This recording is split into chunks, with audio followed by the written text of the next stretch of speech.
Très heureuse de vous savoir nombreux autour de vos postes téléviseurs et récepteurs en attente de votre émission Asla et nous. Chers téléspectateurs et auditeurs de la RTA-OPH, bonsoir, que Dieu vous bénisse. Merci de recevoir cette équipe chez vous ce soir. Le thème de ce soir est « Quel sens donnons-nous au mariage de nos jours ?» Quel sens donnons-nous au mariage de nos jours? Devant ce microphone, Senvish Poiti, je ne suis pas seule. J'ai donc reçu sur ce plateau l'invité principal de cette émission, qui n'est autre que Papa Charles Mikungi Lundu. Bonsoir Papa Charles et bienvenue à la RTA-OPH. Bonsoir Madame la journaliste et à travers vous. Bonsoir chers auditeurs, chers téléspectateurs. En tout cas, soyez bénis.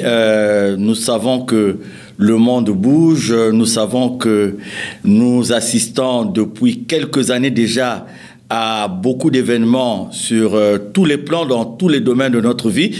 Nous sommes passés et nous y sommes encore peut-être un peu, puisqu'on apprend par-ci par-là qu'il y a des formes de résurgence, sinon peut-être un peu une forme têtue. Je disais que nous sommes passés par la pandémie de Covid-19, nous avons par-ci par-là des guerres, nous avons par-ci par-là d'autres événements qui nous démontrent le caractère imprévisible du monde dans lequel nous sommes.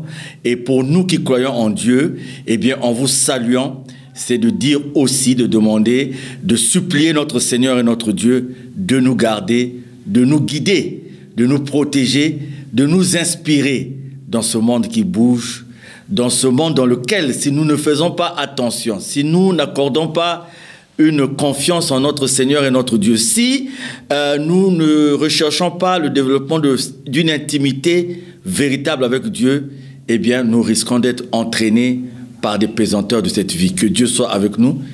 En tout cas, qu'il nous aide à partager, à échanger ce soir.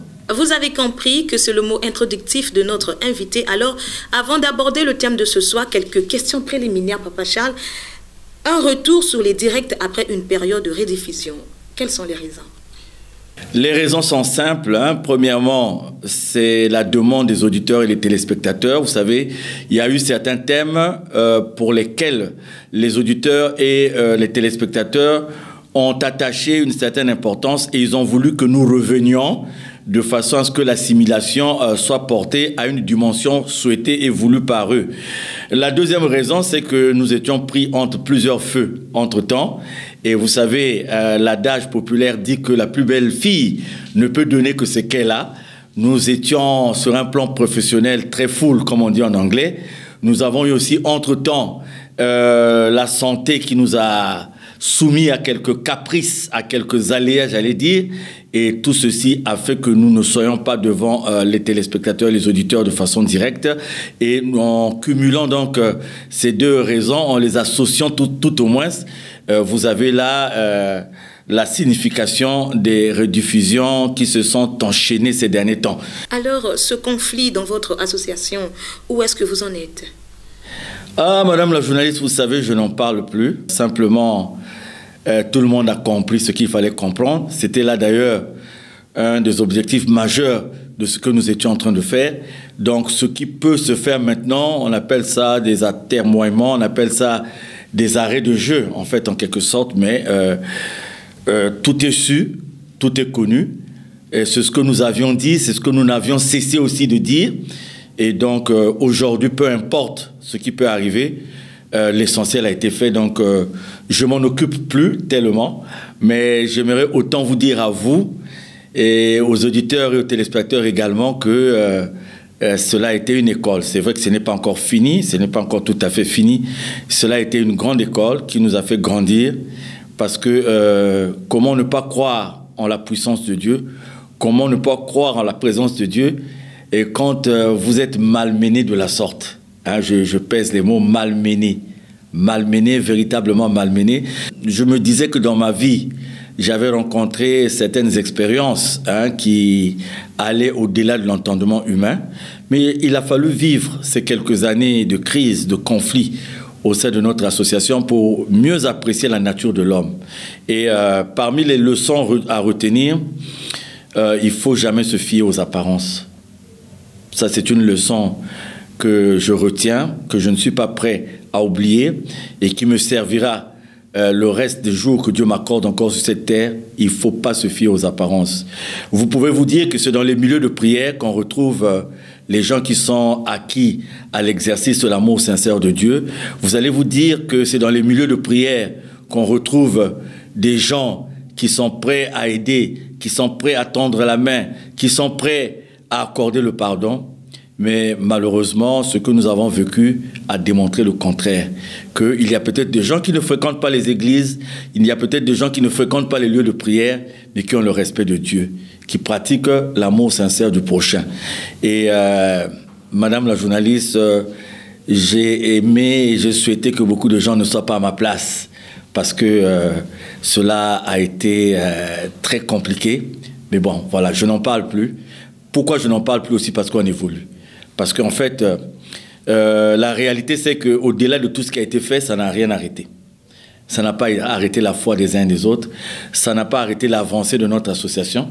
Ça n'a pas arrêté la divinité de Guy Émile Houphouët-Sédhiou. Ça n'a pas été arrêté, j'allais dire, la compréhension des gens de la doctrine, de la mission de l'association de Guy Émile Houphouët-Sédhiou. Au contraire, cela a suscité encore plus d'engouement, a suscité encore plus d'adhésion. Donc, peu importe, dans le cas de ce conflit, ce qui pourra arriver demain, après-demain, pour nous, l'essentiel est fait. Nous nous tournons vers d'autres objectifs. C'est asseoir le but de cette association, venir en aide à l'humanité souffrante, mettre les outils d'une véritable association de bienfaisance, aller dans le monde entier, parler des vérités divines de l'heure, clamer haut et fort qu'il y a une restitution de la vérité dans la spiritualité. C'est ce que nous nous attelons à faire parce que Dieu nous a prouvé qu'on pouvait survivre à des empoisonnements. Dieu nous a prouvé qu'on pouvait survivre à plus de 25 procédures judiciaires. Dieu nous a prouvé qu'on pouvait survivre à plusieurs fiches, qu'on pouvait survivre à plusieurs complots. Et voilà, nous sommes là. Nous avons l'impression que dans votre association, chaque mois a une petite histoire. Alors, nous sommes au mois de mai. Une particularité pour votre association? Ah oui, vous faites bien de me poser la question. Une grande particularité parce que vous savez, cela fera 30 ans aujourd'hui.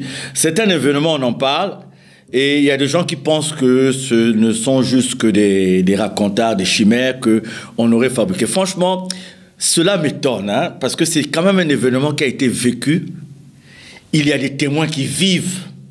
Et au-delà de témoins, il y a eu quand même des institutions internationales très reconnues en matière de recherche sur le plan des astres, sur le plan de l'aéronautique, sur des plans avancés de la technologie, des institutions qui ont reconnu cet événement, la venue de la lumière à Kibossi en mai 1992.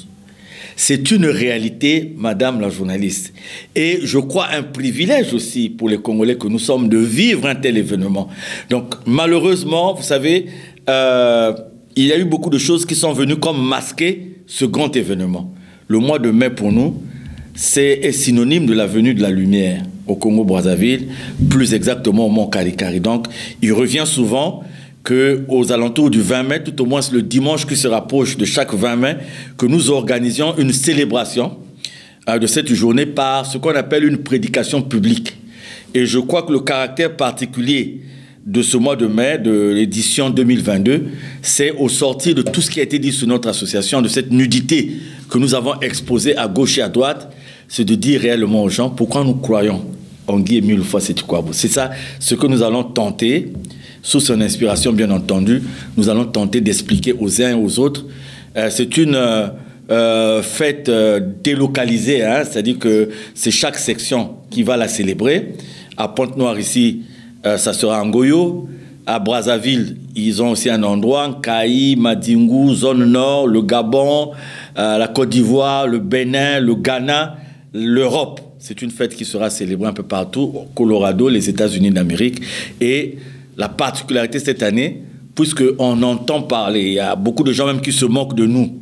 Mais pourquoi ils ont fait d'un homme Dieu? Donc la particularité cette année, c'est de dire dans les faits, c'est de dire dans les actes, pourquoi nous croyons en la divinité d'un Émile donné et pourquoi la lumière. Comment et pourquoi la lumière au Mont Karikari, au Congo-Brazzaville. Vous avez pris votre mal en patience, nous allons aborder le thème de ce soir. Mais avant tout, nous allons faire un tour du côté de la régie, trouver les mains habiles de Merveille Massy et revenir tout juste après.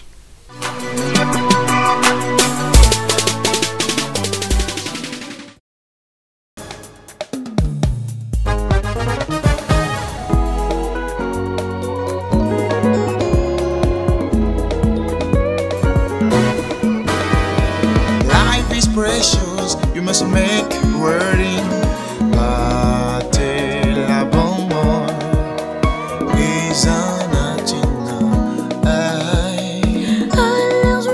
c'est la méfiance. La confiance n'exclut pas le contrôle.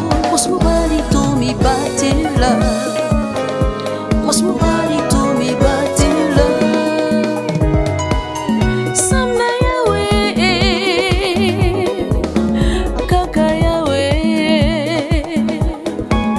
Samayawe, kakayawe. Mama boal menye. Samayawe, Mambo kiadie. Mama boal menye. Mambo angolo. La vie un don précieux. Prenons soin de nous. soyons conscients.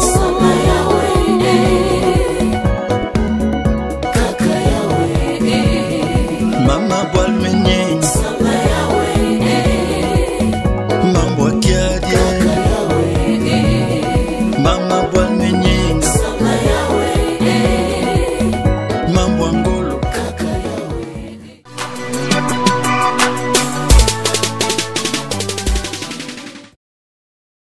De retour dans ce magnifique studio de la RTA au PH, pour vous qui venez de prendre d'assaut la RTA au PH, vous êtes en direct de la RTA, de votre émission Asla et nous qui apportons ce soir. Quel sens donnons-nous au mariage de nos jours? Quel sens donnons-nous au mariage de nos jours? Pourquoi revenez-vous ce soir sur le mariage avec ce thème spécifique, Papa Charles? Oui, pourquoi nous revenons sur le mariage? Il faut revenir sur le mariage parce que l'heure est grave. Vous avez suivi dans la bande-annonce, j'ai pris l'introduction d'une de mes chansons de l'époque. J'ai dit « Bois le Menyinga ». Et ce n'est pas gratuit que de dire « Bois le Menyinga ». Je reviens et nous revenons sur ce thème, madame la journaliste. J'ai assisté à une scène affreuse, terrible. Vous savez, j'ai eu un ami, il a voulu refaire sa vie. Il est tombé sur une demoiselle et comme il prie, il a la crainte de Dieu, il a dit qu'il fallait qu'il accomplisse tout ce que Dieu demande pour ne pas être taxé de fornication, de débauche. Donc, mariage coutumier, mariage officiel, bénédiction nuptiale. En tout cas, cet ami m'a dit, Charles, j'ai longtemps hésité à me marier. Je me suis dit, si je me marie, cela veut dire que j'ai pris la résolution de cesser de faire, de mener une vie de vagabondage, etc., etc. D'abord, la crainte de Dieu qu'il a lui fait dire et croire et penser qu'au moment où il prend cette décision, il doit s'arranger à rendre au mariage ses lettres de noblesse. Et je vous dis, cela a été fait. Et comme on a l'habitude et coutume de le dire, il a mis cette, qui n'est plus demoiselle, qui est devenue sa femme, vraiment, comme j'entendais dans un restaurant à Dolizy, en tout cas, Yann qui n'a kippé mon bien. J'entendais une femme dire à ses copines, Yann qui n'a kippé mon bien. Donc, la dame était tranquille. Et pendant que mon ami a connu cette dame avait eu à présenter son neveu. Donc, le neveu était aussi aux soins de mon ami. Et le neveu habitait avec le couple. Et Vous savez, le mariage, quand le mariage évolue, le monsieur, il dit à la femme, bon, mais voilà, il faut qu'on ait un enfant et tout. La femme dit, mais on va attendre un peu. La parcelle, on a acheté, on a construit et tous les besoins matériels. La réalité, c'était laquelle? Le neveu n'était réellement pas un neveu. Et donc, le neveu était l'ami intime de cette dame. Et les deux avaient un projet d'aller en Europe. Et donc, ils avaient besoin d'avoir... de réunir les conditions, notamment un compte en banque garni, tout ce qu'on demande. Et ils ont arrangé cette relation pour économiser et pour préparer le départ en France. Et au moment où je vous parle, le prétendu neveu et la dame, disons la fille, c'est une jeune fille, sont en France. Sont partis en France après avoir dépouillé de façon directe et indirecte mon ami. De façon directe, c'est-à-dire ils ont eu à lui voler de l'argent, beaucoup d'argent. De façon indirecte, c'est tout le temps là, ils avaient donc créé une façon de lui soutirer de l'argent. Alors, je vous dis, mon ami a eu même à douter de Dieu.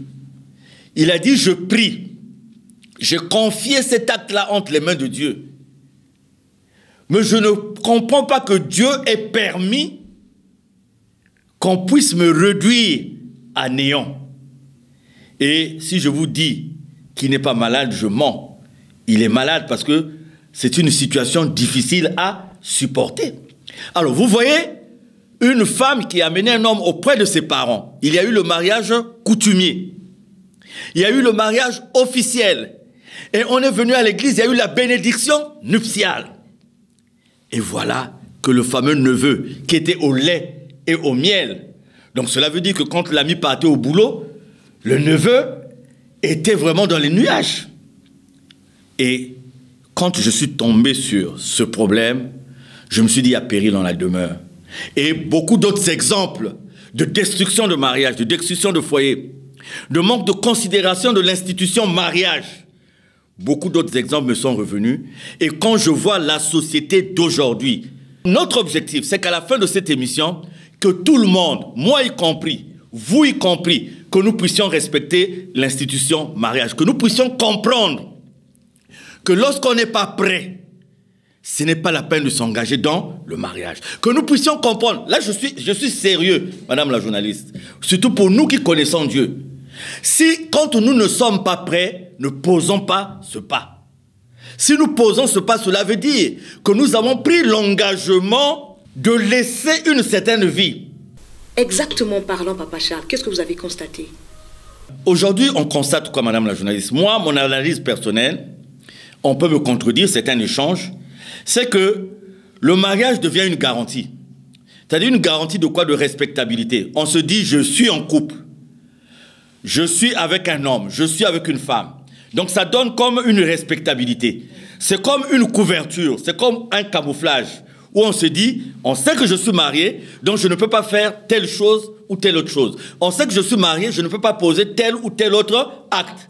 Donc ça devient comme une couverture qui donne l'occasion aux uns et aux autres d'aller faire ce qui n'est pas bien. Vous savez, il y a une société dont je tais le nom. Il y a eu toutes les canalisations qui se sont retrouvées bouchées dans cette société-là. Et la société a fait appel à une entreprise pour venir déboucher les canalisations. Et vous savez, qu'est-ce qu'on a retrouvé dans les canalisations? Des préservatifs usagés, pleins. Et le patron de la structure s'est dit, mais non, si on retrouve des préservatifs dans les canalisations de ma société, cela veut dire qu'il y a des actes impropres qui se font dans les bureaux. Et quand vous allez dans cette société aujourd'hui, vous allez voir qu'on a enlevé les murs entre les bureaux, on les a remplacés par de la glace. C'est-à-dire tout est transparent. Et ce patron-là, il se dit que 95% de mes employés sont mariés. 95%. Donc s'il y a des choses qui se passaient dans le bureau, c'est sous forme d'adultère. Aujourd'hui, un ami me disait, Charles, je suis équipé de Diaknouvé. Je suis connais qui salou. Si je suis nasouk, je considère qu'elle est votre canaïs. Donc, je suis avec madame Mounangan. Je la considère ma femme quand elle rentre à la maison. Il y a une femme aussi qui dit, ah, bet boutababan, mounou, c'est-à-dire que moi, c'est les enfants. Si ce n'était pas les enfants, j'allais partir. Il y en a qui vont vous dire, non, moi c'est la dignité du foyer. Moi je considère, je suis à la maison, je le vois à la maison, il n'a jamais dormi dehors, c'est l'essentiel. Donc ce qu'il fait ailleurs là, ça ne me regarde pas. Vous allez voir aujourd'hui que l'institution mariage est bafouée. L'institution mariage est salie. Le lit conjugal n'est plus respecté. Non seulement on amène sur le lit conjugal des pesanteurs et des pesanteurs parce qu'on a fini de faire une certaine vie dehors et on ramène dans le foyer. Mais encore, il y en a qui poussent l'outrecuidance, s'il faut rentrer dans un français que je ne maîtrise pas de toute façon, je ne suis pas né français, à amener même des maîtresses ou amener même des amants sur le lit conjugal. Dans mon quartier, c'est quelqu'un qui va en mer. 2 semaines en mer, 2 semaines à terre. Et en mer, là-bas, ils ont ce qu'on appelle des binômes. Donc, en fait, 2 personnes pour la même fonction. Or, à terre aussi, il s'est créé des binômes. Donc, quand il monte pour 2 semaines, le binôme remplace. Non, non, non. Aujourd'hui, il faut qu'on parle de ça. Il faut qu'on parle de la souillure. Qu'est-ce que nous avons constaté? C'est que tout s'achète. Nous en avons parlé au cours d'une émission précédente, mais l'ampleur de la situation fait qu'on revienne. Tout s'achète, on vend tout maintenant. On vend le charme, on vend l'amour. Même écrire « je t'aime » n'a plus sa signification. Parce qu'on écrit « je t'aime » quand il y a le Momo qui est venu, on écrit « je t'aime » quand on a acheté le portable, on écrit « je t'aime » quand je ne sais pas. Et quand il n'y a plus rien, le « je t'aime » ne s'écrit plus. Hein? On écrit « bébé ». Mais en réalité, madame la journaliste, si vous appelez quelqu'un bébé, vous n'allez pas lui demander de l'argent. Parce que où voulez-vous qu'un bébé puisse trouver de l'argent? Comment un bébé peut-il faire pour travailler? Donc, la commercialisation des charmes, c'est pareil. Hein? Dans les milieux de prière, c'est encore pire. Aujourd'hui, en termes de débauche, en termes de fornication, en termes d'adultère, nous sommes tous dans le même pot. Nous sommes tous dans le même lot. Et surtout à l'église. L'église qui devait être le modèle aujourd'hui. Combien de cas d'adultère? Nous sommes tous concernés. Hein? Combien de cas d'adultère dans les églises? C'est pour cela que nous voulons, en parlant, nous ne voulons pas être des donneurs de leçons, mais nous voulons créer un sursaut entre nous pour qu'on se rende compte de l'erreur que nous sommes en train de commettre et de mettre fin à ce que nous sommes en train de faire. Vous savez, quand il n'y a pas la sainteté, la présence de Dieu porte à équivoque. Et même quand vous souhaitez la présence de Dieu, eh bien, la piste d'atterrissage sur laquelle l'Esprit de Dieu doit atterrir est souillée, est remplie des choses qui font que l'Esprit ne peut pas atterrir. Quel est le sens que nous donnons au mariage aujourd'hui? Quel est le sens que telle sœur donne au mariage? Est-ce que c'est seulement une sécurité? Bon, j'ai quelque part où je peux dormir, j'ai quelque part où je peux vivre. Donc cela peut me permettre d'aller vaquer à d'autres occupations. Cela peut me permettre d'aller faire autre chose. Vous savez, il y a eu un divorce, une séparation seulement pour une confusion de prénoms. Une confusion de prénoms. Monsieur et madame sur le lit dans la chambre et madame en plein, je m'arrête là, prononce un prénom qui n'était pas celui de son mari. Oh, Pascal, alors que le mari s'appelle Georges. Le mari s'est arrêté tout de suite, il dit, mais comment Pascal?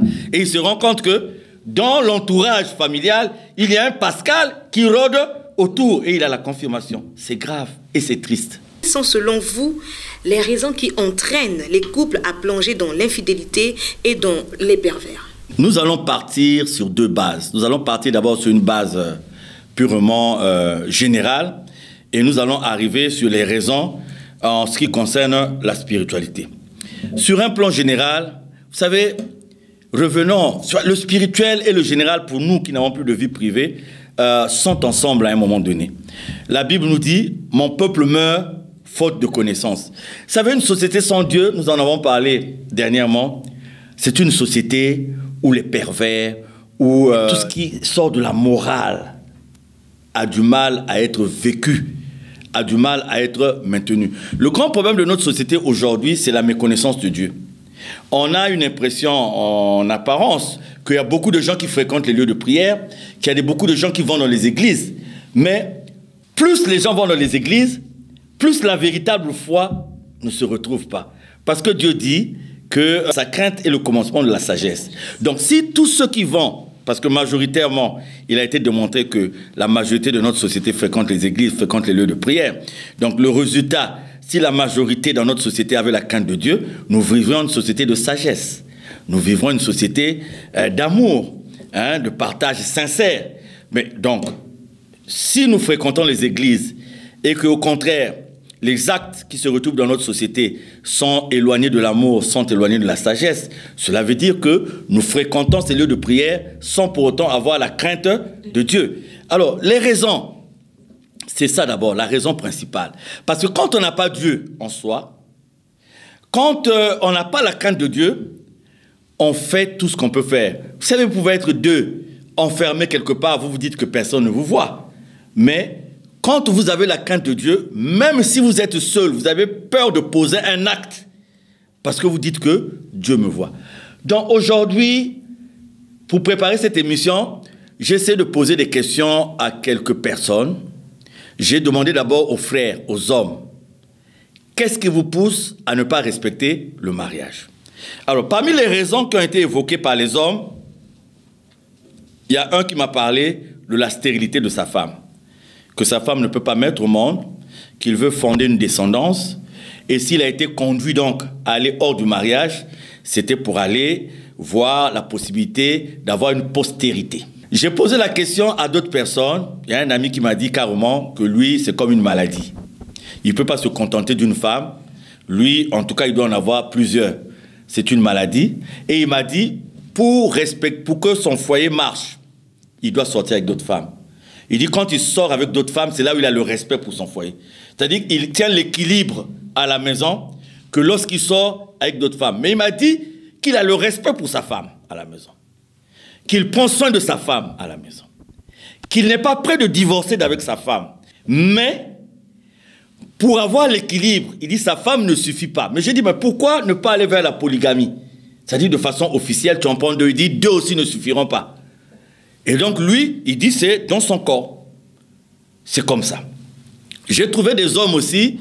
Il y en a un qui m'a dit que quand il n'avait pas de moyens, il avait très peu l'idée d'aller dehors. Il était souvent à la maison. Mais lui, il attribue aux moyens qu'il a maintenant la raison de la vie qu'il mène aujourd'hui. Il m'a dit, Charles, donc dès que mais pourquoi rester à la maison? Donc voilà. Il y a des hommes qui ont parlé de l'attitude de leur femme. J'ai un ami qui a dit, c'est la mère de mes enfants, c'est ma femme, mais quand je suis à la maison, je ne supporte pas de rester à la maison parce que ma femme est invivable. Elle doit toujours trouver un motif, elle doit toujours créer. C'est-à-dire que quand je suis à la maison, il faut qu'elle crée une situation, il faut toujours qu'on soit dans les polémiques, il faut toujours qu'on soit dans les discussions. Et c'est ce qui fait que moi, je ne rentre à la maison que pour dormir et ça m'a conduit à aller avoir des conquêtes à gauche et à droite. Il y a un autre qui m'a dit qu'à la maison, dans ce domaine-là, sa femme a quelques défaillances. Et moi, je lui ai même dit, mais pourquoi ne pas en parler? Pourquoi ne pas échanger? L'attitude de la femme à la maison, le comportement de la femme à la maison, la façon de gérer certaines questions à la maison, le plein des moyens d'argent, l'obsession. Donc, les hommes ont avancé un certain nombre de raisons. Il y a des hommes qui ont avancé des raisons de proximité. Ils ont dit que quand vous travaillez avec des femmes, quand vous travaillez avec des filles, la proximité crée l'attirance. Et vous avez, sur le plan professionnel, le fait de se voir tous les jours, le fait de se regarder tous les jours, vous amène à une certaine attirance. Vous n'avez peut-être pas la prétention d'aller jusqu'au mariage, mais vous créez ce qu'on appelle des partenaires sexuels. C'est-à-dire que ce ne sont pas des fiancés, dans le futur, ça ne sera pas des maris, mais ce sont des partenaires sexuels. Donc, voilà ramasser, comme ça, les raisons auprès des hommes. Maintenant, auprès des femmes, j'ai eu du mal à avoir des réponses franches auprès des femmes. C'était un peu difficile que les femmes se confient. C'est pas un moyen de taquiner les femmes ce soir? Non, c'est pas un moyen de taquiner. C'est-à-dire qu'aujourd'hui, je voudrais que nous faisions l'équilibre parce qu'on me dit souvent, Papa Charles, tu as tendance à trop enfoncer les femmes et pas les hommes. Donc aujourd'hui, nous allons essayer d'aller un peu dans l'équilibre, hein, prendre Jonathan et puis prendre aussi Merveille de l'autre côté pour que et les femmes et les hommes se retrouvent au même diapason. Donc c'était difficile. Autant avec les hommes, c'était ouvert. On a eu un débat, un échange ouvert. Autant avec les femmes, ça a été un peu compliqué. Mais j'ai retenu des femmes que si elles vont dehors, c'est aussi l'attitude du mari. C'est-à-dire qu'il y a des maris qu'on a traités d'archaïques, c'est-à-dire qui sont sans changement, sans mouvement. Et il y a des femmes qui m'ont dit qu'elles ont senti l'infidélité de leur mari. Et dès qu'elles ont senti que leur mari était infidèle, la réponse pour elles, c'était aussi de se faire infidèle. Il y a une qui m'a dit, si elle me trompe, elle me trompe. Elle me bique. Elle a carrément réagi comme ça. Mais de la vie générale, il y a un commerce au niveau de nos sœurs. C'est-à-dire que le complexe a conduit certaines femmes à être tout le temps dans le besoin, à se comparer, à vouloir comparer leur vie avec la vie des autres. Il faut que j'ai le dernier portable, il faut que je change, comment vous appelez ça, coiffe, hein, machin. Il faut, donc, quand auprès de l'homme à la maison, on ne trouve pas la satisfaction pour la réalisation de tous ses besoins matériels, l'acquisition de tous ses besoins matériels, qu'est-ce qu'on fait? Eh bien, il y a une femme qui m'a dit, moi j'aime mon mari. Ce que je trouve même dehors, j'achète des cadeaux à mon mari. Mais mon mari n'a pas de moyens, donc je suis obligé d'aller en chercher chez d'autres personnes. Mais chez les femmes, ce qui est à blâmer, c'est le caractère commercial que les gens ont fait maintenant des charmes. Il y a des femmes qui ont cessé de travailler, qui ont cessé de faire des affaires, qui ont cessé de créer et qui vivent de la façon la plus simple en vendant leur charme. Nous allons d'ailleurs en parler tout à l'heure parce que c'est ça le côté qui dénature vraiment le vrai sens du mariage, parce que tout se vend. Il y a des choses qu'on pouvait vendre, mais au niveau du mariage, il y a des choses qu'on ne pouvait pas vendre. Et malheureusement, nous en sommes arrivés là. Quel est le partage de responsabilité, Papa Charles, entre l'homme et la femme? Nous étions en train d'en parler tout à l'heure. Écoutez, Madame la journaliste, je reviens sur ce que je disais tantôt. L'homme sans Dieu est un animal féroce. Vous savez, il y a le moment où je réfléchis, il y a le moment où moi qui vous parle, je pose de ces actes, et je me dis, qu'est-ce qui m'a conduit à poser tel acte? Et quand j'essaie de m'asseoir, d'analyser, d'examiner, je me dis qu'il y a un moment où vous et nous nous éloignons de Dieu. Nous nous éloignons de Dieu sans s'en rendre compte. Parce que tant que nous faisons l'effort d'être avec Dieu, c'est impossible que le diable puisse avoir accès à nous. Donc, il faut que ça soit de notre part, qu'à notre niveau, nous créons des failles. Et c'est quand nous créons ces failles-là que Dieu, finalement, entre dans nos vies. Donc, homme ou femme? Ah, Madame la journaliste, j'en ai parlé tout à l'heure, on va blâmer qui? Vous savez, aujourd'hui, les hommes que nous sommes se plaisent aussi à avoir des femmes faciles. Des hommes que nous sommes usent aussi de leur argent, de certaines choses, pour maintenir cette façon de faire. Les hommes que nous sommes avons réduit quelque part la femme en un objet. Vous avez vu le 8 mars, nous en avons parlé longuement, mais il y a des hommes qui aujourd'hui applaudissent cette dépravation des mœurs consécutive à la déformation de la célébration de la journée de la femme, par exemple. Il y a des hommes qui soutiennent ça parce qu'ils savent qu'ils tirent profit, parce qu'ils savent qu'ils gagnent quelque chose là-dedans. Donc, on peut peut-être accuser les hommes de ça, mais aussi il y a une responsabilité biblique que Dieu donne à l'homme, parce que l'homme est créé en premier, et il est demandé donc à l'homme d'avoir un certain nombre de responsabilités. Vous savez, moi j'ai connu des amis qui ont eu des couples qui battaient de l'aile, mais qui ont eu à redresser parce qu'ils sont repartis vers Dieu et ils ont compris que la responsabilité était de leur côté. Vous voyez, par exemple, dans les cas des belles familles, des rapports avec les belles familles, le mari, quand il a la sagesse, il arrive à régler le problème. Vous avez, par exemple, aujourd'hui des belles familles qui ont pris possession de la vie des couples. C'est-à-dire, c'est la belle famille qui dit à l'homme, ne donne pas ceci à ta femme, ne fais pas ceci, ta femme est venue prendre ceci, ta femme est venue. Et quand l'homme n'a pas la sagesse, quand l'homme ne connaît pas sa responsabilité dans le mariage, l'homme va adhérer à ce que sa famille lui dit. Et ça sera invivable au niveau du couple. Mais dès lors que l'homme va se dire que la belle famille a été créée aussi sur une base des alliances, parce que c'est des gens qui se sont mariés aussi, c'est des familles qui n'étaient pas une. Et donc, on ne peut pas lui demander à lui de faire ce que eux, ils n'ont pas fait. Et donc, comme l'homme prend cette responsabilité, à un moment donné, la belle famille ne pourra plus rien. Et lui, il va rétablir, j'allais dire, la cohésion recherchée, l'harmonie recherchée au niveau du couple. Vous allez retrouver aussi des femmes qui arrivent, qui ne veulent pas de la famille de leur mari, qui veulent que tout soit à sens unique, seulement pour leur famille. Ah, vous avez des femmes qui font la part de choses. Moi, je connais une femme, quand elle touche son salaire, c'est sa belle-mère. C'est un cadeau chez sa belle-mère. C'est un pain chez sa belle-mère parce qu'elle a compris la nécessité dans le mariage d'unir les deux familles. Donc, l'homme, c'est un problème de responsabilité.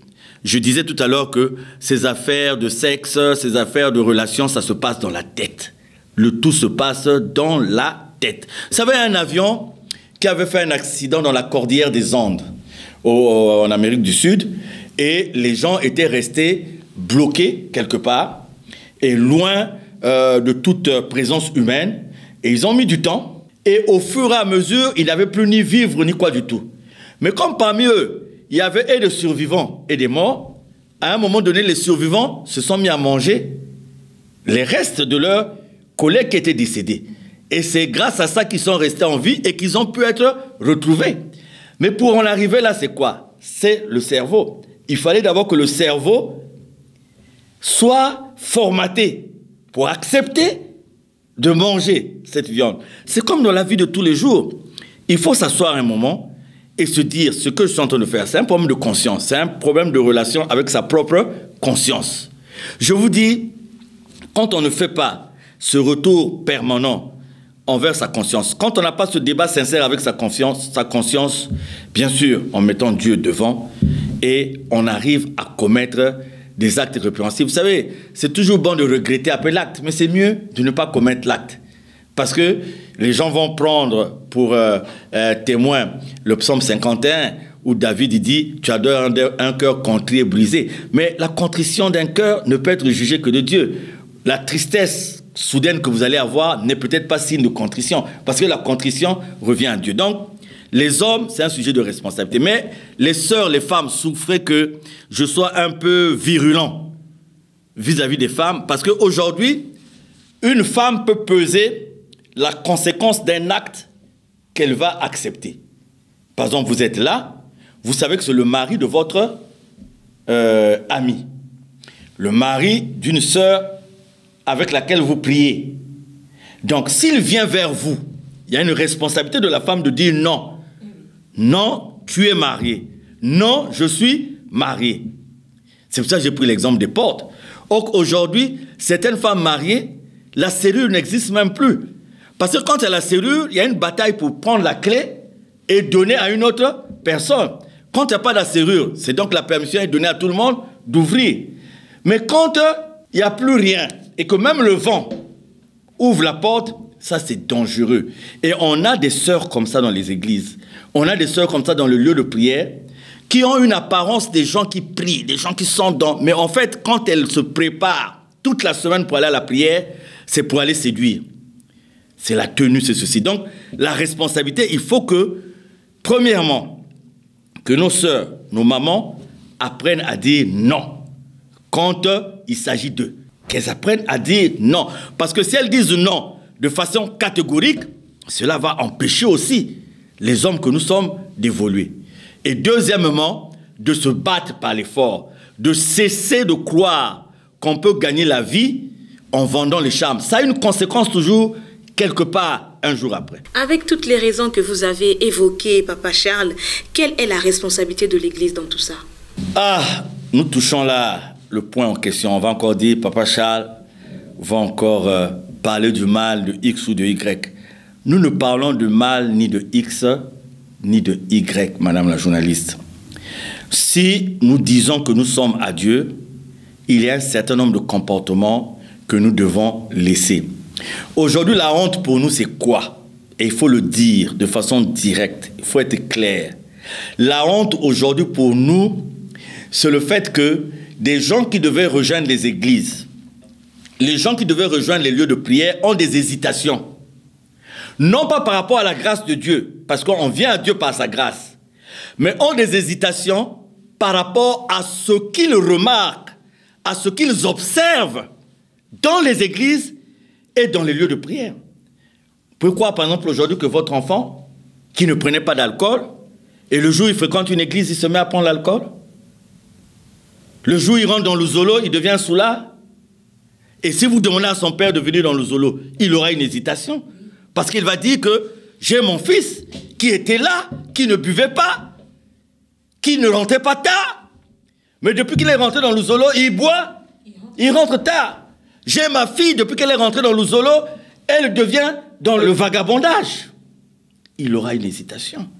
Quand on parle de la responsabilité de l'Église, il y a une responsabilité collective d'abord sur la marche de l'Église. Et il y a une responsabilité individuelle sur ceux qui sont censés diriger les églises, c'est-à-dire conduire au nom de Dieu les âmes de tous. Quelle est la responsabilité de l'Église aujourd'hui? Mais les phénomènes qui sont décriés, qui salissent l'institution mariage, ce sont des phénomènes qui sont vécus dans les églises. Combien de dirigeants d'église, combien de pasteurs on n'a pas surpris avec les femmes des fidèles? Combien de scandales sur le plan sexuel on n'a pas relevé aujourd'hui dans les églises et dans les lieux de prière? J'ai discuté avec un homme de Dieu. Un pasteur, il m'a dit, Charles, il faut qu'on discute pour voir si on a la même compréhension.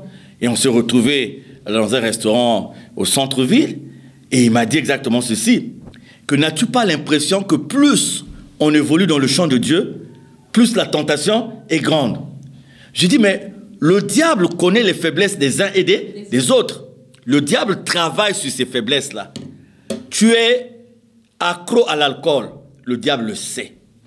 Et quand tu fais des efforts, lui, le diable, il va s'appesantir seulement sur ce point-là de l'alcool pour tout le temps te ramener à renoncer à ta promesse. Le diable sait que lui, c'est la femme, lui, c'est le sexe. Donc, en fait, nos faiblesses, quelque part, quand l'apôtre Paul dit, nous en avons parlé lors d'une émission précédente, que le bien que je fais, je ne le fais pas. Et le mal que je ne veux pas faire, le bien que je devais faire, je ne le fais pas. Et le mal que je ne devais pas faire, je le fais. Mais il reconnaît que la force qui peut nous enlever de là, c'est Dieu. C'est pour cela, madame la journaliste, vous voyez, dans les églises, il faut que nous soyons d'abord, c'est-à-dire qu'il faut qu'il y ait un examen de conscience. L'examen de conscience ne peut dépendre que de la vocation de départ. C'est-à-dire si vous avez une vocation de départ qui est sincère, vous reviendrez tout le temps vers Dieu parce que vous aurez la crainte de Dieu pour dire « Ah, Dieu m'a fait ouvrir cette église. C'est pour faire sa volonté.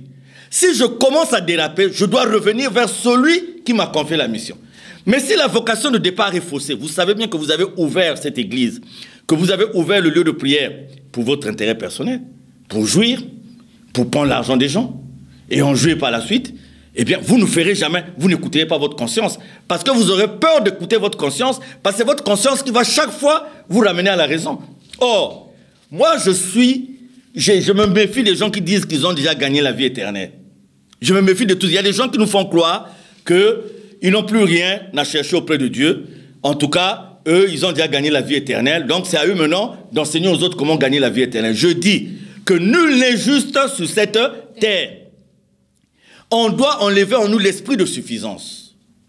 On doit enlever en nous l'ego, le moi, l'orgueil, toute ambition démesurée. Et chaque jour avant de dormir, on doit se poser la question de savoir si la journée, j'ai été dans la volonté de Dieu ou pas. Et le matin, quand on se réveille, avant d'aller au contact des autres, au contact du monde, se poser la même question. Se dire que sans Dieu, nous ne sommes absolument rien. Ce qui permet de faire quoi? Ce qui permet de comprendre les mauvais actes qu'on pose. Ou ce qui permet d'éviter, j'allais dire, certains mauvais actes. Parce qu'on a parlé à sa conscience et on a demandé d'abord à Dieu d'avoir une discussion franche avec sa conscience. Aujourd'hui, il y a des gens qui pensent qu'il n'y a que eux qui ont raison, que c'est les autres qui ont tort.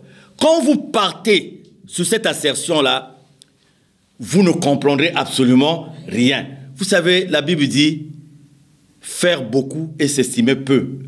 C'est ça la gloire des hommes bien. C'est-à-dire que c'est de savoir que quand vous posez un acte qui est bien, ce n'est pas vous qui le posez. Vous le posez au nom de Dieu. Mais quand vous vous appropriez de cet acte-là, vous pouvez être maintenant enclin à l'orgueil. Et quand l'orgueil vous prend, tout ce que vous ferez, vous ne verrez plus Dieu devant, mais vous verrez vous-même. Quelle est la responsabilité de l'Église aujourd'hui? Elle est grande. Qu'est-ce que nous enseignons à l'Église? Parce que le dirigeant d'Église, le prédicateur et tout, qui est embourbé dans l'adultère, dans la fornication, dans la débauche, c'est rare qu'il puisse instruire les autres sur comment éviter ces pièges. Il faut que nous trouvions en Église un lieu où on remet la morale dans le comportement des uns et des autres. Et que si aujourd'hui, on trouve, je disais, 10 femmes adultères quelque part, que 9 ne soient pas des gens qui prient ou qui connaissent le nom de Dieu. Or, aujourd'hui, c'est tout à fait le contraire.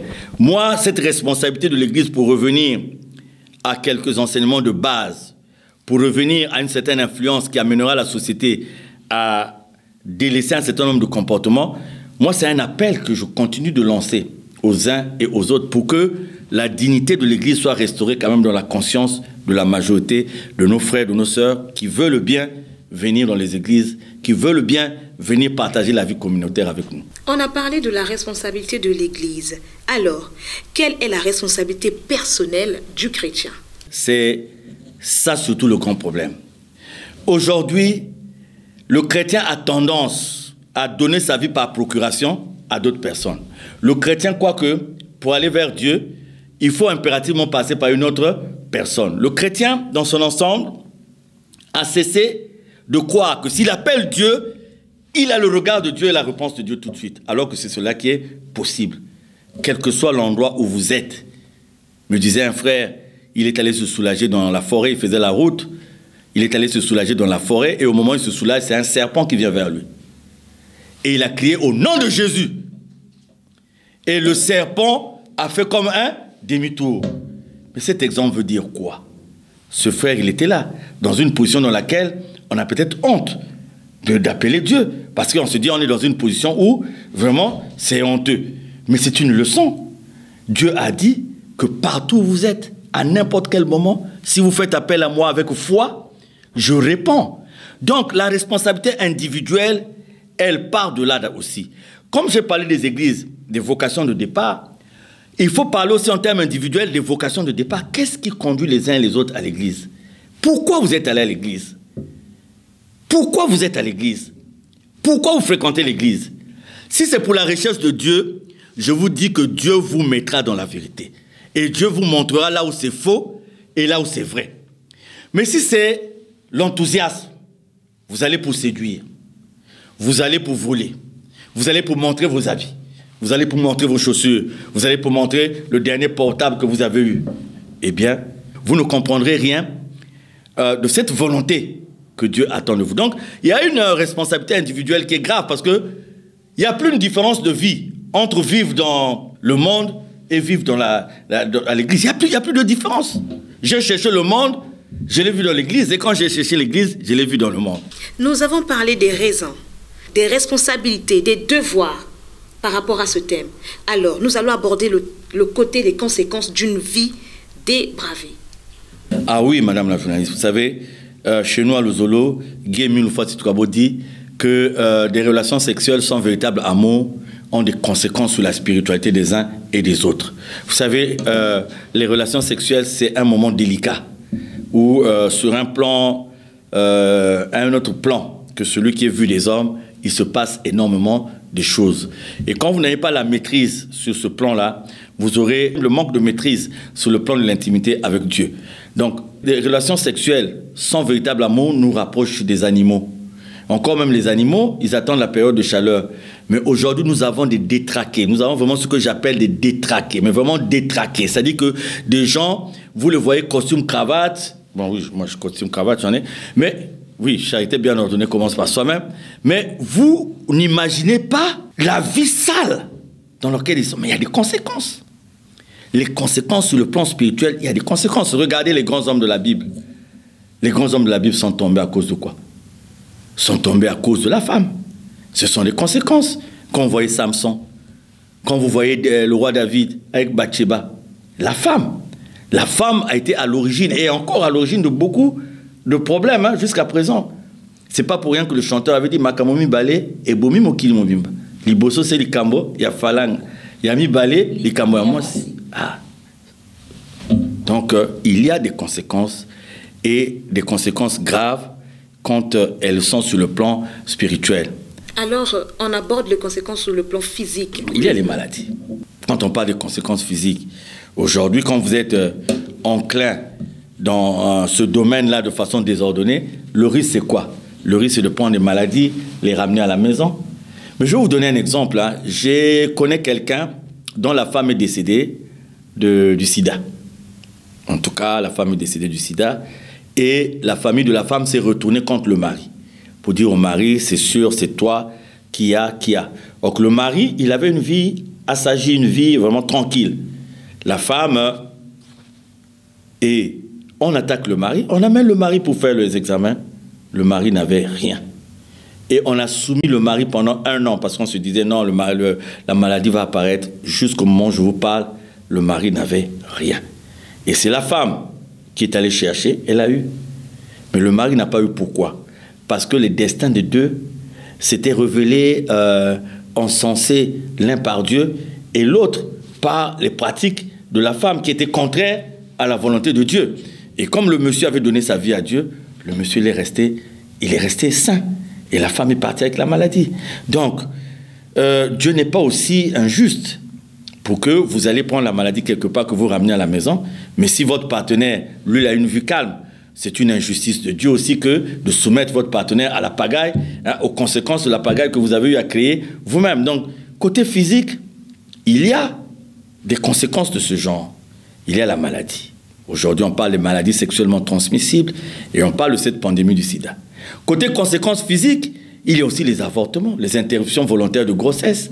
Parce que vous êtes marié, vous êtes allé prendre une grossesse quelque part et vous ne voulez pas que cela soit su parce que ça va être une catastrophe quelque part. Et voilà, plein d'avortements. Aujourd'hui, les gens qui pratiquent des avortements sont à l'aise parce que leur affaire, le chiffre d'affaires a augmenté. Parce qu'avec cette vie détraquée là, la conséquence, quand on ne se protège pas aussi, c'est quoi? C'est des grossesses. Il y a un médicament qui est souvent en rupture. Donc, les IVG, parce que vous mettez fin à une âme qui vous a envoyé par Dieu, parce que vous avez une relation qui pouvait s'avérer dangereuse par la suite. Conséquence physique, c'est que vous pouvez faire à ce que l'enfant naisse, mais vous abandonnez. Combien d'abandons d'enfants par des hommes? Aujourd'hui, celui qui était mort à Ngoyo, c'est à sa mort qu'on vient de découvrir qu'il avait des enfants ailleurs. Et les enfants à la maison, la femme à la maison n'était au courant absolument de rien.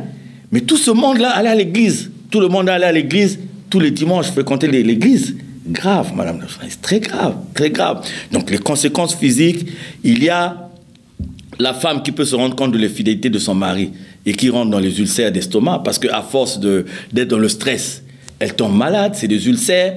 La femme n'est plus dans l'état qu'il faut. Les conséquences, il y en a beaucoup, les conséquences physiques. Il y en a beaucoup, beaucoup, beaucoup, beaucoup. Et qui font que, quelque part, il y a des gens qui se suicident même. Hein, il y a une fille qui sortait avec un blanc, un Italien, et le blanc est sorti avec sa meilleure amie, elle s'est suicidée. Elle s'est suicidée. Donc, il y a beaucoup de conséquences. Il y a les conséquences sur le plan spirituel, et malheureusement, beaucoup de conséquences sur le plan physique. Maintenant, vous avez les gens qui sont maintenant accros aux bailleurs de fonds, parce qu'il faut qu'il ait l'argent pour entretenir tout son harem. On appelle ça harem, parce que je vous assure, madame la journaliste, hein, je connais des gens qui sortent avec 12 personnes à la fois. 12. Wow. 12. Et ils sont accros, c'est-à-dire 12. Je connais surtout un là. Et donc à Brazza, à Dolisie, à Pont-Noir. Il en a. Mais sa femme officielle est en France. Bon, vous voyez, si vous avez les moyens encore, c'est bien. Mais si vous n'avez pas les moyens, dans une société qui est devenue matérielle, vous allez voir les bailleurs de fonds. Il y a des gens qui ont pris des crédits, qui ont été incapables de rembourser les crédits parce que l'argent n'a pas servi à être fructifié. L'argent a servi à autre chose. Donc, il y a aussi la ruine, il y a la prison. Il y a des gens qui sont allés voler pour faire plaisir aux femmes. Et ils se sont retrouvés où? En prison. Il y a aussi des conséquences sur des gens qui vont aller maintenant prendre des tisanes, prendre des médicaments rigides, Erector, Vibrilex, je ne sais pas quoi, pour être en forme. Or, ce sont des médicaments qui détruisent petit à petit la santé. Et la conséquence, c'est quoi? À un moment donné, vous avez des maladies cardiovasculaires. Donc, il y a tout un ensemble de conséquences. Mais l'homme, quand il est dans ce plaisir immédiat, il ne mesure pas la portée de toutes ces connaissances. C'est pour ça que je disais d'entrée de jeu que je voulais que cette émission serve à nous tous, nous inclus, que nous tous, nous puissions redonner un sens nouveau au mariage, le respect du mariage dans la crainte de Dieu. Quelques minutes nous séparent de la fin de cette émission, mais avant tout, nous allons faire un tour du côté de la régie, suivre cet élément que nous propose Merveille Massy.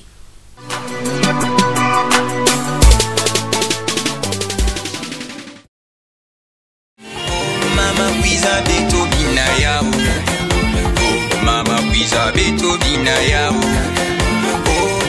kwiza betobi na yao. Papa kwiza betobi na yao. Tek babor yange, tek yange. Tek manim yange, tek yange. Belle maladie sida na puso yange.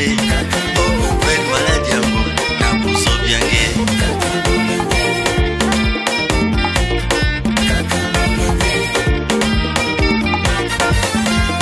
Ataya bandia fer, ataya bandia cuivre, ataya bandia bronze, tek yange.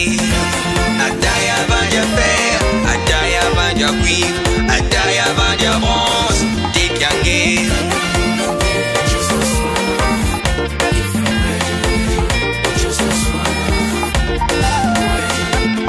Just your strength, if you're ready, ready. Just your strength.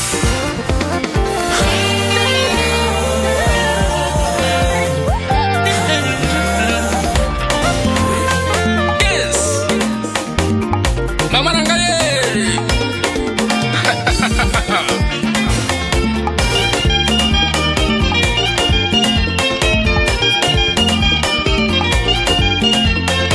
Oh mama kwiza betobi na yao.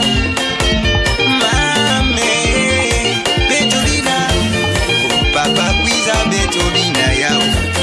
Papa papa papa Babor yange, tek yange. Tek manim yange, tek yange. Belle maladie sida na puso yange. Oh, belle maladie na puso yange.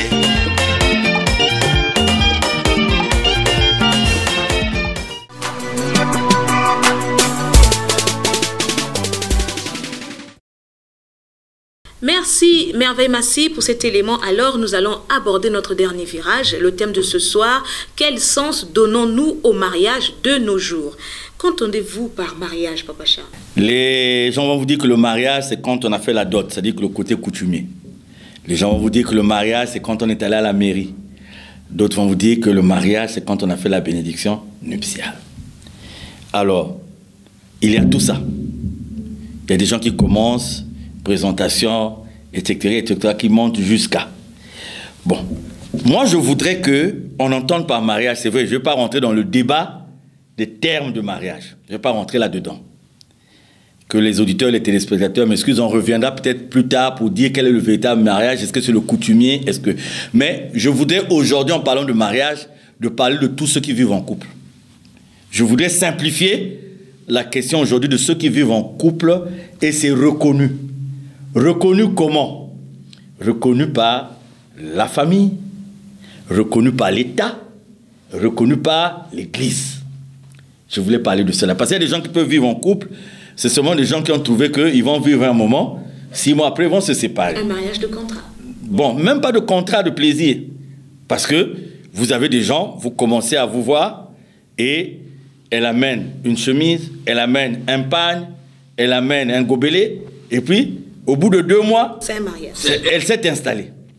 Moi, je voudrais parler de là où les 2 personnes se sont dit qu'on va être ensemble. Et voilà, on va être ensemble. Donc, on rentre dans le processus de légitimer, de légaliser tout ça. Où on a déjà fini ce processus-là. C'est de cela dont je veux parler. Parce qu'il y a engagement. Parce qu'il y a promesse de l'un avec l'autre. Et pour nous qui prions devant Dieu, on a eu à prendre un engagement. Donc, c'est de cela que je voudrais parler, mais pas par exemple de ma nièce qui avait disparu pendant 2 mois. Nous l'avons cherché même à la morgue, nous l'avons recherché dans le commissariat. Or, elle était en Kouikou, chez son petit ami. Ça, c'était pas le mariage, parce que ça a fini aussi par se gaspiller. Voilà. Alors, Papa Charles, quelle est la conception du mariage dans la Bible? L'homme quittera son père et sa mère, s'attachera à sa femme et les 2 formeront un seul corps. Moi, je crois que s'il faut parler de la Bible, ça, c'est largement suffisant. L'homme quittera son père et sa mère. Donc, il y a une famille de départ. Il y a une filiation de départ. S'attachera à sa femme et les 2 formeront un seul corps. C'est pour ça qu'on s'appelle, vous pouvez vous appeler, par exemple, Madame Poiti. Et après, vous appelez Madame Kibaki ou Madame Sunda. Parce que vous êtes devenus un seul corps. Ça, c'est, il faut le comprendre. Hein. Ça veut dire que quand vous allez tromper, vous trompez l'autre aussi. Hein. C'est-à-dire que c'est un phénomène incroyable. Donc si vous me demandez la Bible, moi je préfère vous donner ce que tout le monde aime mettre même sur les cartes de mariage. Hein, vous voyez, la femme elle s'est mariée là, le jour du mariage, elle est à la table d'honneur, elle a son portable, hein, elle est en train sur WhatsApp d'envoyer le message. Elle est au mariage, hein, mais elle est en train de communiquer avec un amant. C'est compliqué, hein? C'est compliqué, franchement. L'apôtre Paul donne une analyse du mariage dans la Bible. Qu'en pensez-vous? Réponse à des questions sur le mariage dans 1 Corinthiens 7. Venons-en à ce que vous m'avez écrit. Il est bon pour l'homme de s'abstenir de la femme. Toutefois, pour éviter tout dérèglement, que chaque homme ait sa femme et chaque femme son mari. Que le mari remplisse ses devoirs envers sa femme et que la femme fasse de même envers son mari. Ce n'est pas la femme qui dispose de son corps, c'est son mari. De même, ce n'est pas le mari qui dispose de son corps, c'est sa femme. Ne vous refusez pas l'un à l'autre, sauf d'un commun accord et temporairement, afin de vous consacrer à la prière, puis retourner ensemble de peur que votre incapacité à vous maîtriser ne donne à Satan l'occasion de vous tenter. En parlant ainsi, je vous fais une concession. Je ne vous donne pas d'ordre. Je voudrais que les hommes soient comme moi, mais chacun reçoit de Dieu un don particulier, l'un celui-ci, l'autre celui-là. Je dis donc aux célibataires et aux veuves qu'il est bon de rester ainsi, et aux veuves qu'il est bon de rester ainsi, comme moi. Mais s'ils ne peuvent vivre dans la continence, qui se marient. Vous savez, l'apôtre Paul, il dit, je ne vous donne pas d'ordre, mais voilà ce que je pense. Mais sachant l'apôtre Paul inspiré, il nous donne là la bonne position. Il dit que quand vous êtes mariés, que le mariage soit épanoui. Hein? Ne vous refusez pas l'un à l'autre. On trouve des femmes qui dorment avec le chapelet, qui dorment avec la marinière de papa, de l'Ozolo, qui dorment avec des jeans, qui dorment parce qu'elles se consacrent à Dieu. L'apôtre Paul dit que quand vous arrivez à ce stade-là, il faut que ça soit de commun accord. Mon chéri, ma chérie, parce qu'il y a des différentes façons de s'appeler. Hein? Il y en a qui s'appellent chéri, chérie. Il y en a qui s'appellent papa, il y en a qui s'appellent yaya, il y en a qui s'appellent monsieur. Il y a des femmes qui appellent leur mari monsieur. J'apprécie ça, monsieur. C'est comme dans un boulot. Alors, donc, ne vous refusez pas l'un et l'autre, sauf de commun accord. L'une des causes dans les discussions avec les gens qui conduisent les gens aussi à aller ailleurs, c'est ça. Le mari ne trouve pas satisfaction à la maison ou la femme ne trouve pas satisfaction à la maison. L'apôtre Paul dit, le corps à la disposition de la femme, pas des femmes. Et le corps aussi à la disposition de l'homme, mais pas des hommes. Et l'homme et la femme ne doivent pas en disposer sans en parler à l'autre parce qu'ils forment un seul corps. Cela veut dire quoi? Que si vous voulez tromper votre mari, vous le faites asseoir, vous dites, ah chérie, à 19h, j'ai rendez-vous. Je voudrais te tromper. Est-ce que tu m'as... Mais non, logiquement, c'est ce que ça veut dire. Est-ce que tu m'accordes la permission d'aller te tromper? Ou le mari aussi, ah, j'ai une collègue du boulot là, est-ce que tu m'as... C'est-à-dire, vous ne pouvez pas disposer de votre corps sans la permission de l'autre. Donc, l'apôtre Paul dit que pour lui, il est même mieux d'être comme ça. De rester sans se marier. Il a dit les célibataires, les veufs, donc c'est comme nous autres là. Il dit, il est même mieux de rester comme ça et de ne pas se marier. Parce que le mariage est compliqué. Le mariage est véritablement compliqué. Il dit, mais si vous brûlez, sinon c'est par là que le diable va profiter pour jouer avec vous comme on joue avec un ballon. Si vous brûlez, mariez-vous. Mais en vous mariant, mesurez bien.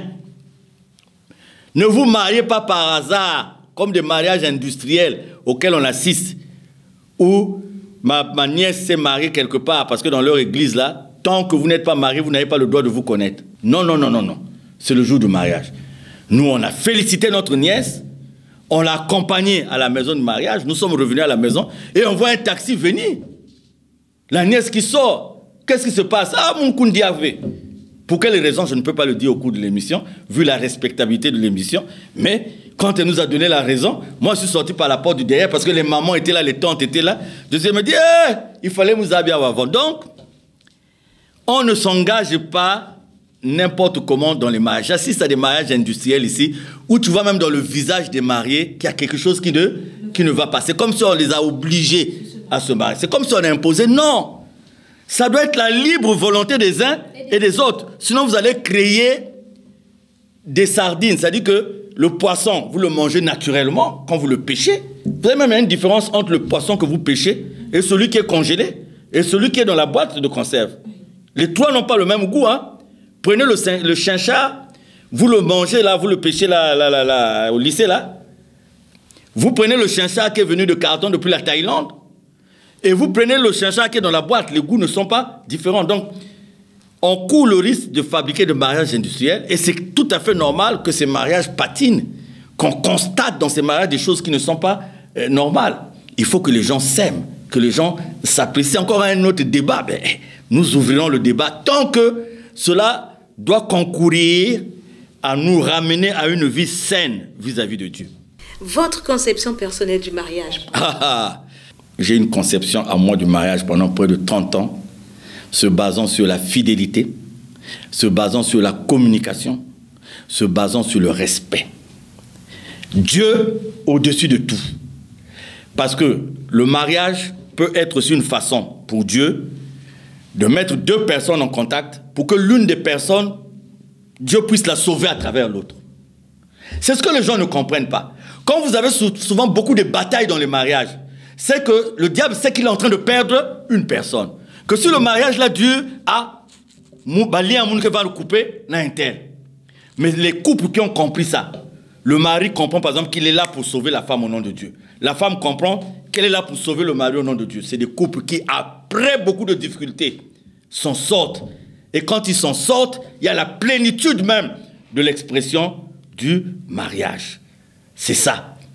Dieu peut mettre deux personnes en contact parce qu'il sait qu'il y a une qui a la force de sauver l'autre.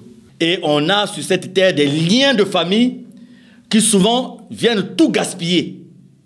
Et vous allez voir des problèmes de stérilité. Vous allez voir que le monsieur s'est marié. Mais avant qu'il se marie, il ne buvait pas. Il gérait bien son argent. Dès qu'il s'est marié, il commence à avoir des problèmes. Il commence à avoir des dépenses qu'il n'avait pas avant. Si vous amenez ça sur un plan charnel, sur un plan physique, vous n'aurez absolument rien compris. Et aussi, évitez d'amener vos problèmes de couple à l'extérieur. Oh, je veux parler à un tel. Un tel aussi a ses problèmes. Oh, je veux parler au pasteur. Mais il y a beaucoup de gens qui ont perdu leur femme comme ça. Il s'est ouvert au pasteur et quand le pasteur s'est mis à régler le problème, tchobo, il est rentré.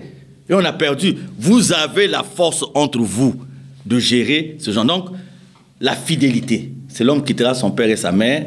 Moi, j'ai fait 30 ans avec celle qui nous a quittés et je ne l'ai jamais trompée. Pendant les 30 ans, parce que c'était un contrat. C'était pas facile. C'est vrai que je ne suis pas beau, mais ce n'était pas facile.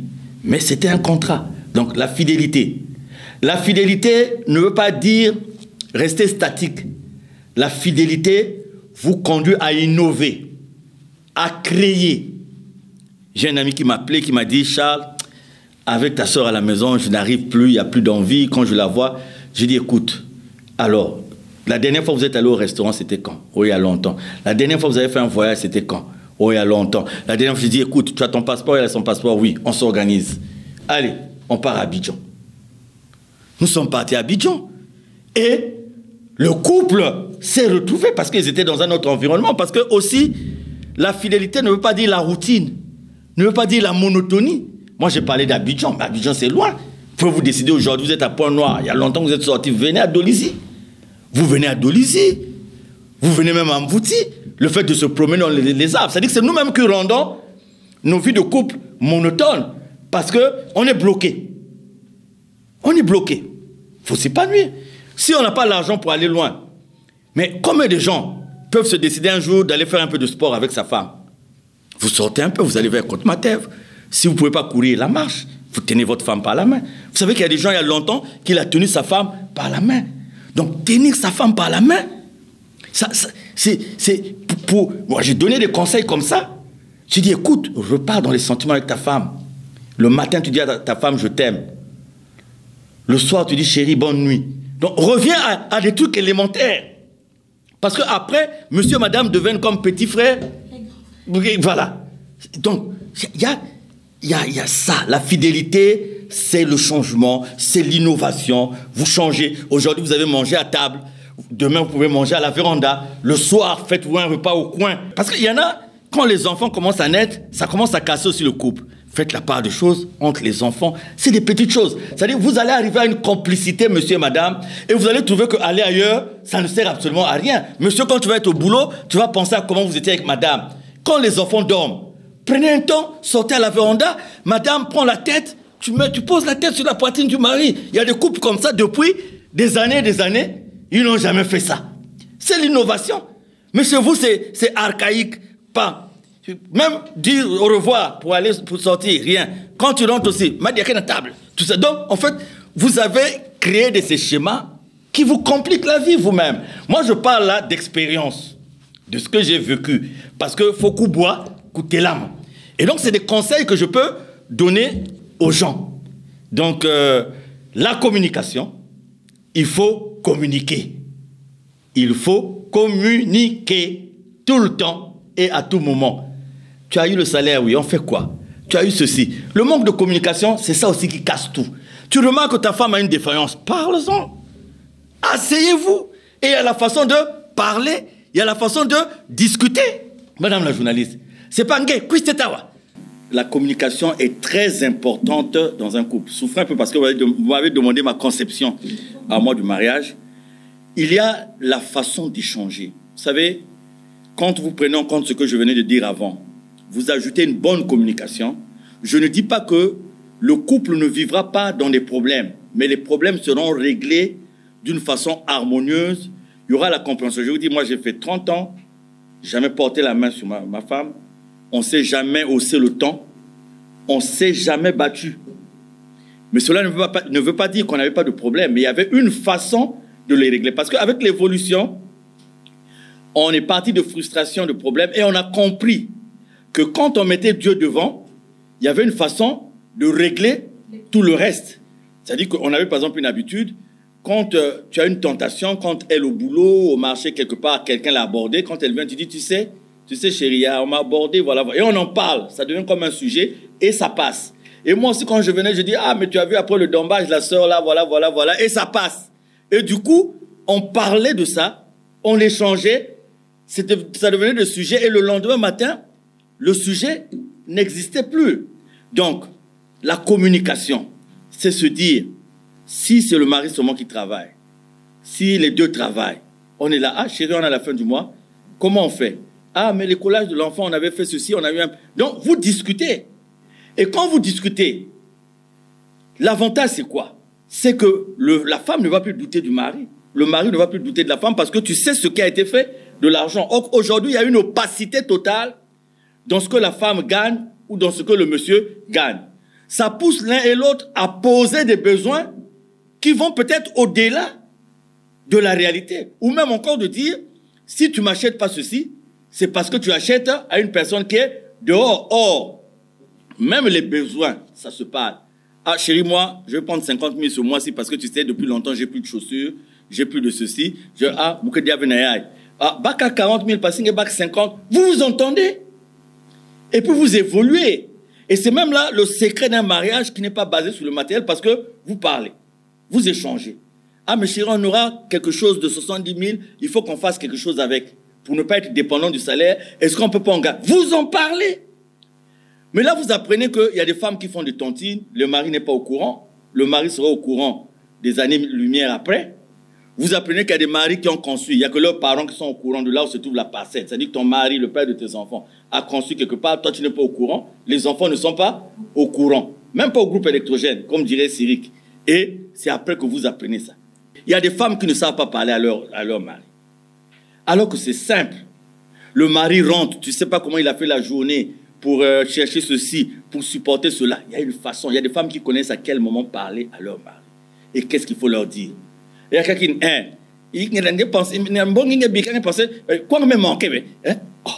donc le mari vient de rentrer, paf. Et il y a des maris aussi qui ne savent pas comment parler à leur femme. Il est à la maison, il souhaite de passer un moment agréable avec sa femme. Il dit, Hélène, Kouizawa.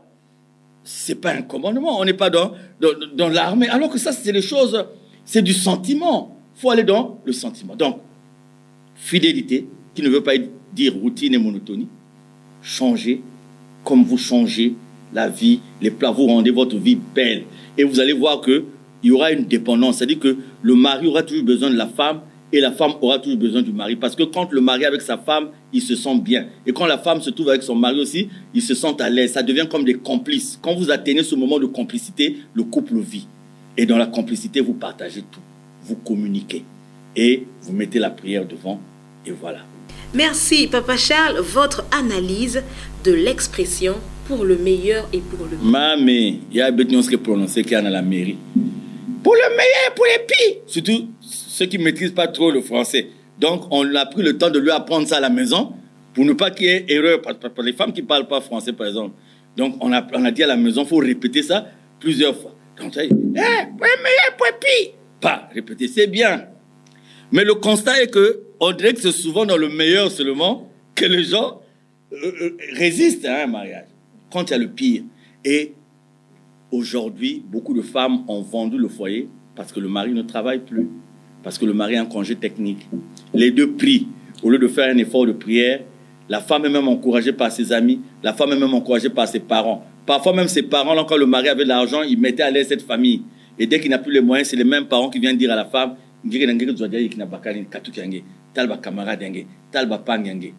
il faut faire très, très, très attention. Quand nous disons pour le meilleur et pour le pire, nous avons accepté une union et nous avons l'obligation, dans les moments difficiles, ensemble, de voir comment s'en sortir. Et nous n'avons pas vraiment, il ne faut pas abandonner l'autre pendant qu'on est dans des moments difficiles. Voilà ce que j'entends par pour le meilleur et pour le pire. Mais beaucoup prennent ça comme une chanson, hein, parce que le meilleur, quand il est là, mais quand le pire arrive, hein, c'est là on oublie que devant le meilleur, on avait dit pour les meilleurs, pour les pires. Un appel de votre part par rapport au thème de ce soir. Voilà, madame la journaliste, j'ai aussi un peu le temps. Pourquoi? La famille est la première cellule que Dieu nous donne. Mes chères sœurs, mes chers frères, quand vous n'êtes pas prêts, ne vous engagez pas. Parce que les liens du mariage peuvent vous détruire si vous ne les assumez pas selon la volonté de Dieu. Mes chères sœurs, le monde devient bizarre, le monde devient compliqué. La personne qui sort avec vous, ça peut être un pratiquant.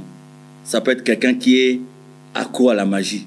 Et il ne sort avec vous que pour voler quelque chose en vous. Sur un plan métaphysique, sur un plan spirituel. Vous ne le savez pas. À tous et à toutes, redonnons du respect au mariage. Redonnons du respect au mariage. Redonnons du respect au mariage. Comprenons que le corps n'est pas fait pour vendre. Le corps n'est pas fait aussi pour se vendre. Parce que si la conséquence immédiate, nous ne la vivons pas, nous finirons toujours par vivre une connaissance. Mes chers hommes, mes frères, laissez les femmes d'autrui, laissez les foyers d'autrui, laissez les mariages d'autrui tranquilles. Cessez de perturber les mariages d'autrui. Tu as ton argent, fais autre chose avec. Tu as ton argent, voyage, fais. Parce que les conséquences dans la destruction d'un foyer retomberont non seulement sur ta vie, mais si tu ne fais pas attention, on dira pourquoi tes filles ne se marient pas. Pourquoi tes enfants ne se marient pas. Pourquoi ta fille s'est mariée, mais il n'y a pas la stabilité du couple. C'est des choses, nous avons une satisfaction immédiate. Il faut toujours se dire que Dieu est là. Confions nos vies de mariage à Dieu. Demandons à Dieu de nettoyer nos foyers. Arrêtons de vendre la dignité de nos foyers. Et nous allons fréquenter les églises avec la foi. Et nous allons fréquenter les églises avec l'amour. Sinon, nous ne sommes que des hypocrites. Nous ne sommes que des menteurs. Nous ne sommes que des gens qui font croire que nous avons Dieu alors que nous ne faisons pas la volonté de Dieu. Je dis nous. Pourquoi? Parce que charité bien ordonnée commence par soi-même. Il y a eu du gags, c'est vrai, dans l'élément de réponse de notre invité. Mais la morale de l'histoire, c'est l'innovation, l'amélioration, pour ne plus parler de l'infidélité, de la pudicité et autres. Gardons le cap, maintenons nos foyers et balayons tout ce qui est mauvais pour être promptes devant l'Éternel. Asla et nous de ce soir a bénéficié de la collaboration technique de Chancy, Ristal, Boutoto et Merveille Bitoyi. À la technique, Merveille Massi. Devant ce microphone, Senvich Poitiers. Comme il est de coutume, j'espère que le thème de ce soir a touché vos cœurs à 99%. Merci, chers invités, d'avoir répondu à notre invitation. Il est l'heure, à samedi prochain.